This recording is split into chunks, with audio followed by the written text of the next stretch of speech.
I grew up with the business. I still remember when I was a kid, my father used to put an apron on us and reach the floor and tell us to go in the back and help your mother in the kitchen. So I've always done it.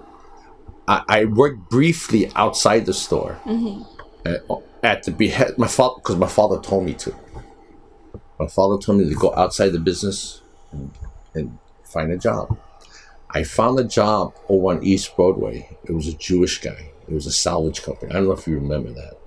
Maybe it was a salvage company, Jewish guy.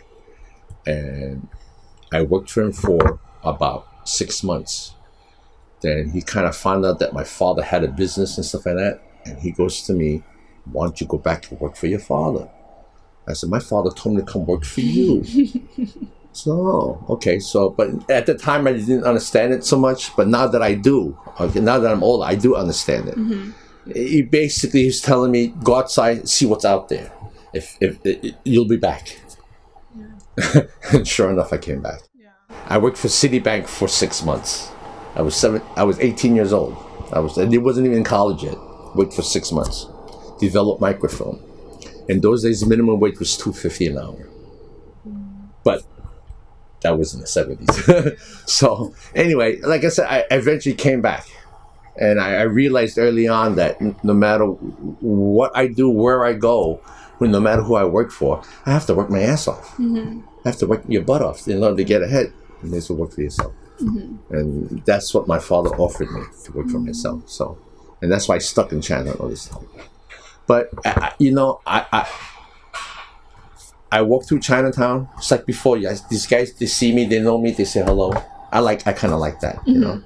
Anywhere I go, even the old timers, they know who I am. I know who they are. And a lot of times, people say hello to me. I'm not even sure who they are.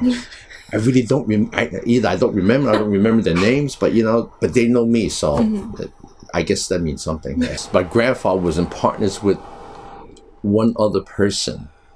And eventually, got a third person later. We had I guess a boiler mishap in the old store. The store kind of burned down. And we moved the operation to Pell Street. My father owned the building there. So we moved part of the operation over there. Until my father bought this building here on Knott Street, 46. Paid $80,000 for this building. 1964, I believe it was. $80,000 was a lot of money in those days. Tremendous amount of money.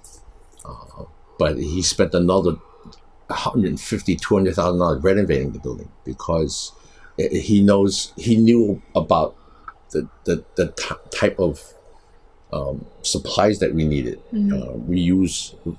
Right now we use maybe a tractor trailer worth of rice a month. We use a tractor trailer worth of beans a month. That's like just 100,000 pounds right there. And when you need to store it, you need something very heavy. You need some heavy duty floors. So my father built all the infrastructure to begin with, way back in the 60s. I remember starting off very young when I was in the 20s. And they used to say, oh, what are you working so hard for? Your father has a lot of money. But see, that's always been a misconception about people.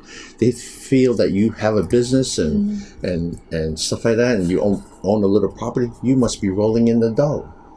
Nothing's further from the truth. To be honest with you, we're planning to close soon because the numbers aren't there.